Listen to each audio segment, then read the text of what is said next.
આદર, પ્રણામ, અસ્સલામુઅલૈકુમ and a very good morning. અહીં ઉપસ્થિત મહેમાનો, નાના ભૂલકાઓ, વડીલો અને તમામ શિક્ષકગણનું હું વિકાસ રમત સ્કૂલ તરફથી હાર્દિક સ્વાગત કરું છું. મિત્રો, આજે હું અને તમે અહીં ઉપસ્થિત થયા છીએ એક એવા મહાન પર્વને ઉજવવા માટે, જે પર્વને આપણે પ્રજાસત્તાક પર્વ તરીકે ઉજવીએ છીએ. બંધારણને ભારતને એક એવા દેશ તરીકે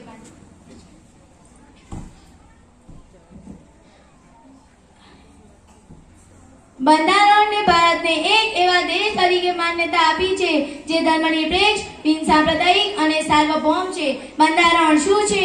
બંધારણ દેશને ચલાવવા માટેના નીતિ નિયમોનું પુસ્તક. આપણા દેશનું આ પુસ્તક એટલે કે બંધારણ સખત મહેનતના અંતે તેને બનાવવામાં આવ્યું. આ બંધારણ 2 વર્ષ 11 મહિના અને 18 દિવસની સખત મહેનતના અંતે તેને બનાવવામાં આવ્યું.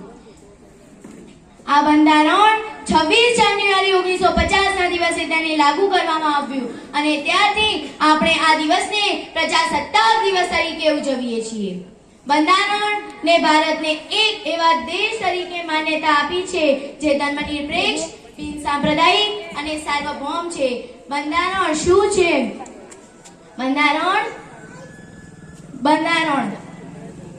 સમાનતાનો અધિકાર, સ્વતંત્રતાનો અધિકાર, શોષણ વિરુદ્ધતાનો અધિકાર, ધાર્મિક સ્વતંત્રતાનો અધિકાર. તો મિત્રો, સમયના અભાવે હવે હું મારા શબ્દને વિરામ આપું છું. આભાર, શુક્રિયા, થેન્ક યુ વેરી મચ.